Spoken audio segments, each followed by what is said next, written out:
study today. We're going to be looking at Hebrews chapter 9 and a lesson entitled A Better Plan. But before we do that, I just wanted to take a moment of time here at the beginning and give some thanks to the people that are coordinating the services and putting the video together for worship services on Sunday mornings for the Franklin Bible Methodist Church. So a big thank you to Pastor Brian Wardlaw for coordinating all of those things. And then, of course, all the people that are willing to come in and sing and play. It's just been a blessing to us as a family, enabled us to worship in our living room, and I just wanted to take a minute to say thank you to all of you that are participating. So this week I was having a conversation about the law with a very wise man named Bryson.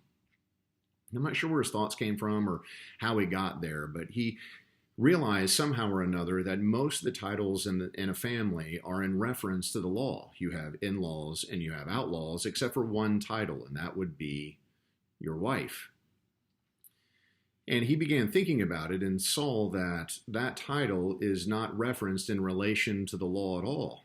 And the only logical conclusion that he could come to is because she is the law. And then he looked at me and asked me if that was true. We're going to be looking at the latter part of Hebrews chapter 9 today, starting in verse 11. It made a great conversation in the truck while we were going to cut grass. It was a good discourse in logic, but I thought about it today as I was preparing for this lesson, and we are going to be looking at some of the Old Testament law, so it thought it was a good segue into what we're going to be talking about today. Hebrews chapter 9, we need to look at the beginning of it because we need to pick up the story. And in verses 1 through 5, we get a description of the tabernacle and the temple itself and the structure and how it looks and what's happening inside the temple. In verses 6 through 10, we get a description of the Holy of Holies and how that is the entrance to the presence of God. So the writer of Hebrews outlines the temple and the tabernacle, and we're going to jump in verse 11 and see where the writer takes us.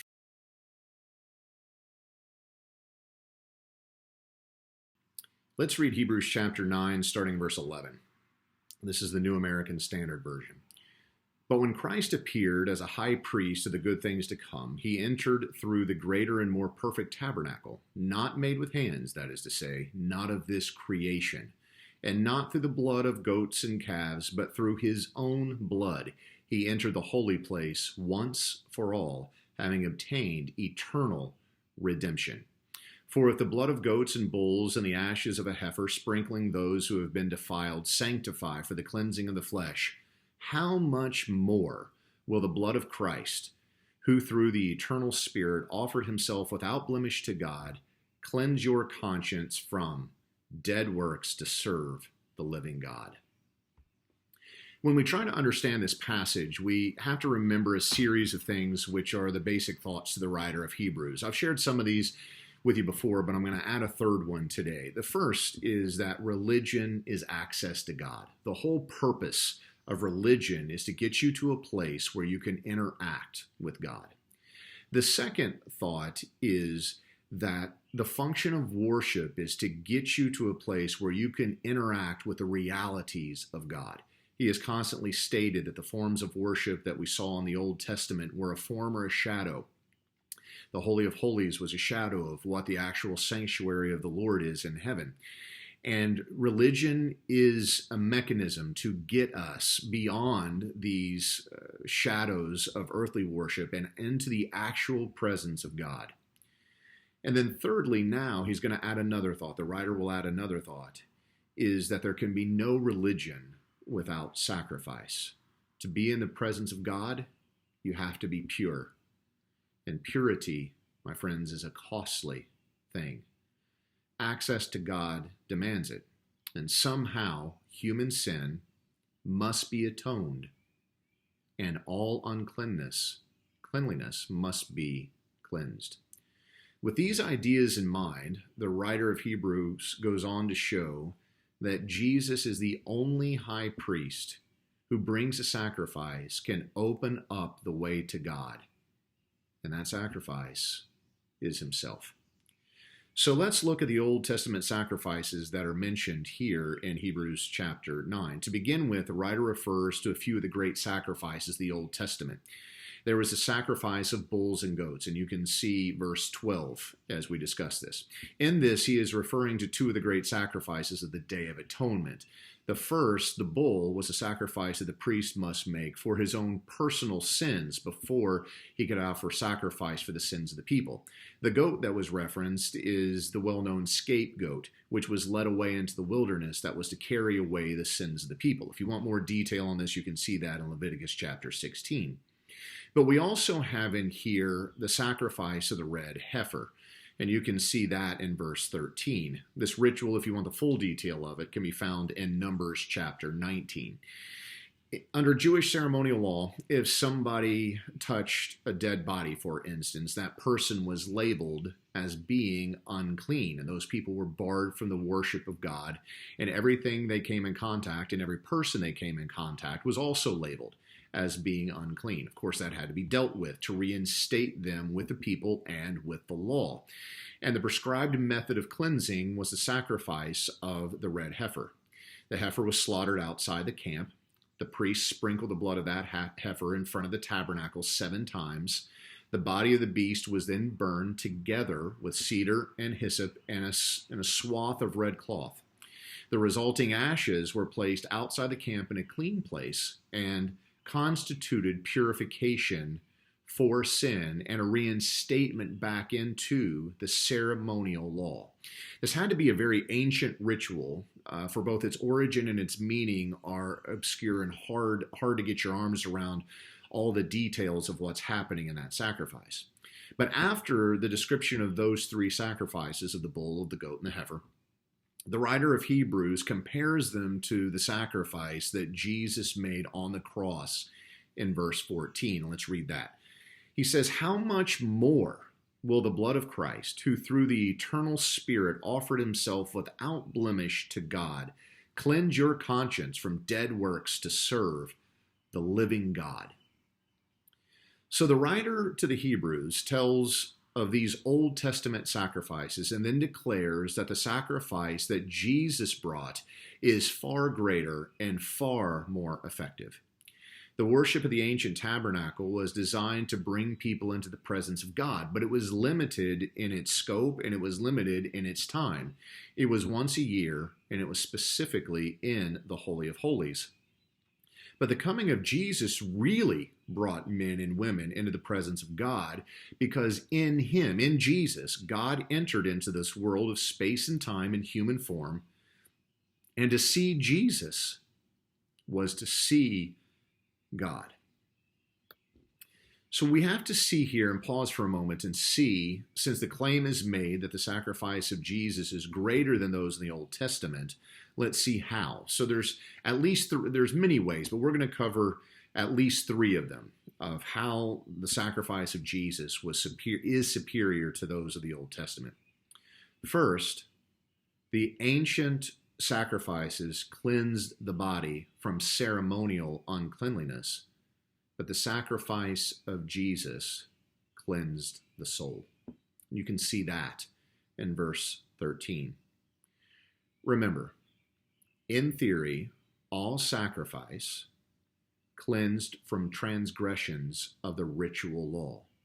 The red heifer sacrifice did not address a moral uncleanliness, but rather its sacrifice wiped out the ceremonial uncleanliness that could bring you back into fellowship.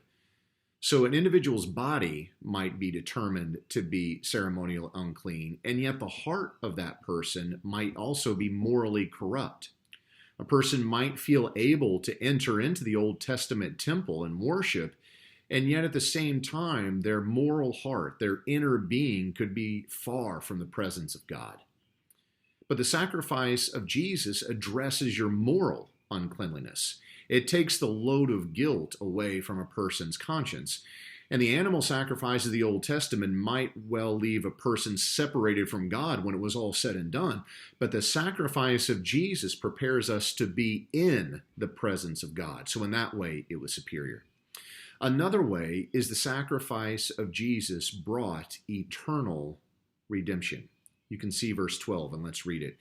"And not through the blood of goats and calves, but through his own blood, Jesus entered the holy place once for all, having obtained eternal redemption. The idea was that a human being was under the dominion of sin. And just as a purchase price had to be paid for the freedom of a slave, so the purchase price had to be paid to free us from the slavery of sin. And verse 12 tells us that Jesus paid that price. Thirdly, the sacrifice of Christ enabled people to leave the deeds of death and to become servants of the living God. You can see this at the end of verse 14. That is to say that not only did Jesus win forgiveness for past sin, but Jesus enabled men and women to live a godly life from the point of their redemption forward. The sacrifice of Jesus was not only of paying off of a debt, it was the giving of a victory with no more debt owed for time and eternity. What Jesus did puts all of us right with God, and it enables us to stay right with God. So the act of the cross brings the love of God to us in a way that can take away the fear of the judgment of God. The presence of the living Christ brings the power of God to us so that we can win a daily victory over sin. Now, there are many people that have expounded on the thoughts I just shared with you, and the sacrifice of Jesus has been described many ways, but I ran across a couple of thoughts from a New Testament scholar named B.F. Westcott, and we're going to cover a couple of those here just to kind of summarize this section. The first thing that he said was that the sacrifice of Jesus was voluntary. The animal's life was taken from it, but Jesus gave his life and willingly laid it down for us, God's children. The second thought that he had was that the sacrifice of Jesus was done out of love. The animal sacrifice of the Old Testament was the product of the law, but the sacrifice of Jesus was entirely the product of love. We have to pay our debts in business dealings because we have to, but we give gifts to our loved ones because we want to. And it was not the law, but it was love that lay behind the sacrifice of Jesus Christ. And the last thought I would share from Mr. Westcott was that the sacrifice of Jesus was moral. Animal sacrifice in the Old Testament was mechanical, but Jesus' sacrifice was made through the eternal Spirit. And what happened on Calvary was not a matter of prescribed ritual that had to be done or mechanically carried out, but it was a matter of Jesus obeying the will of God for the sake of every person that has ever lived on this planet. It was the morally right thing to do from the will of God to save his people. So let's take a look at the process of purification that gives you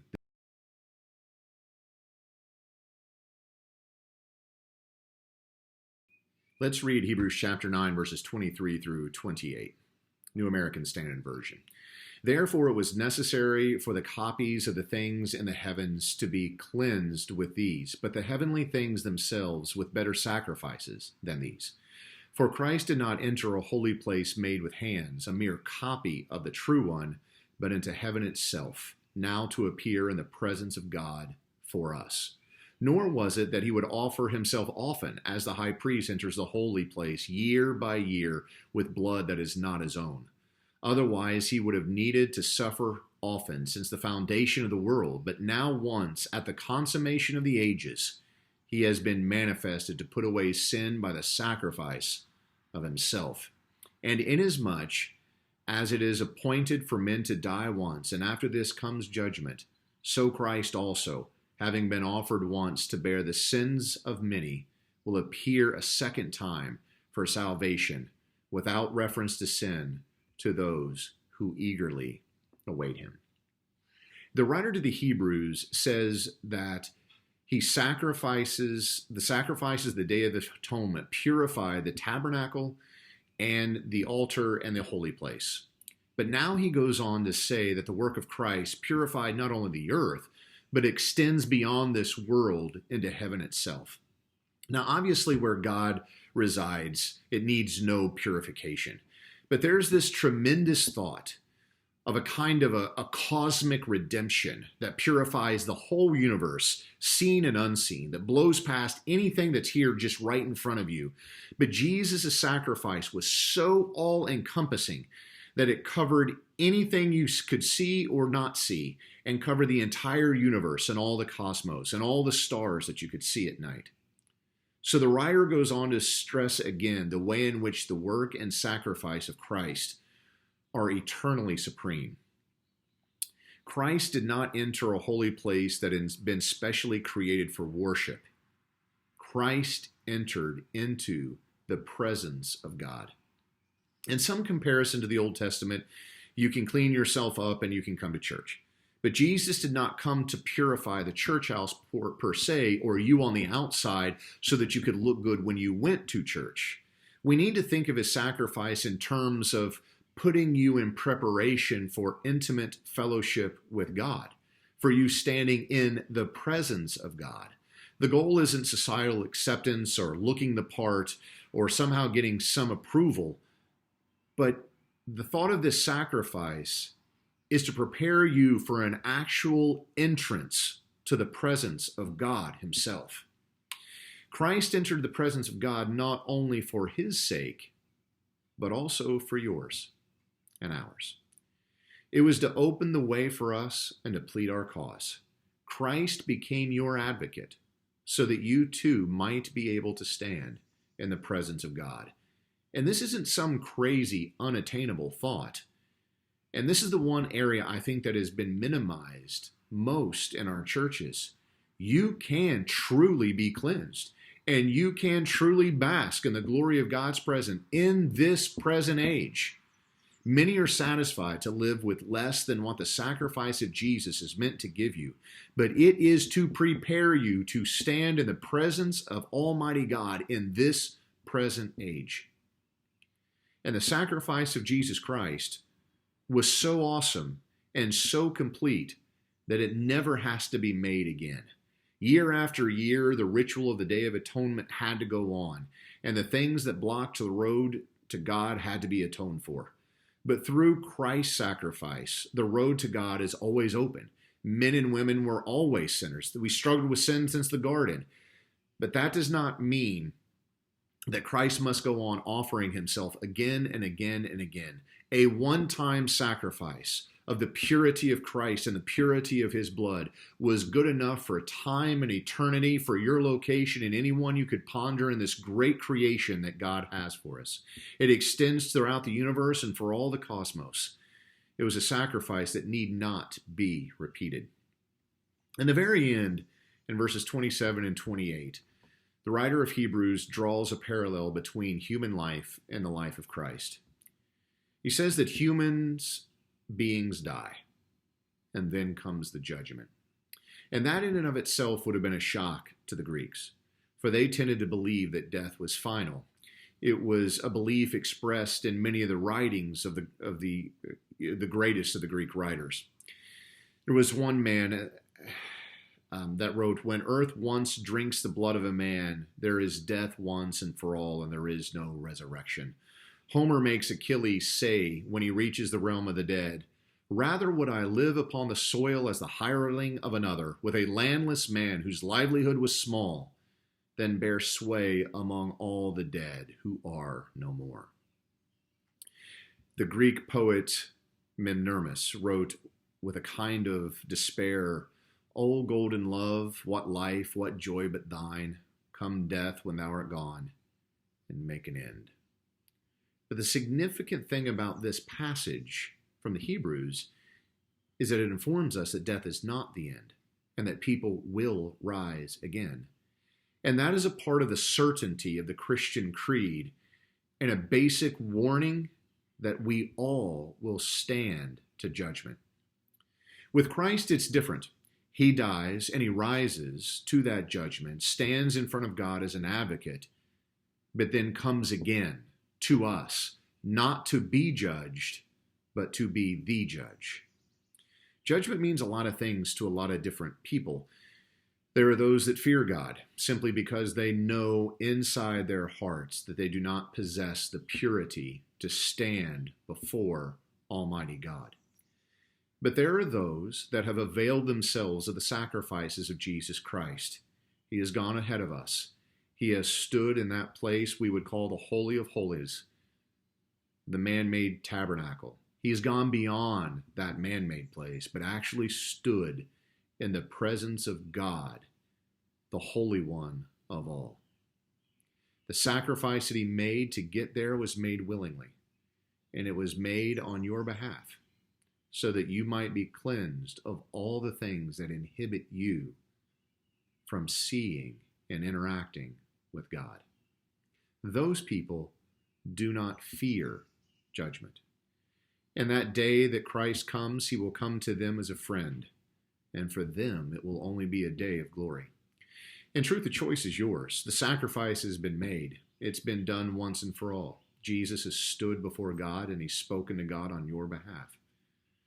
And he talked about you and about how he wanted to give you an opportunity to see his Father just as he could see him.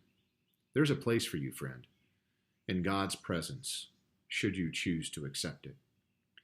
Judgment is a word of fear or a term of blessed hope.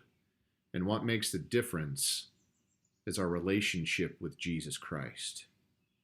I urge you to seek him out, to get your heart right with God, and avail yourself of the high priest of the order of Melchizedek, who stands at the right hand of God the Father Almighty, making intercession on your behalf. Thank you for being with us this week. May the Lord richly bless you all.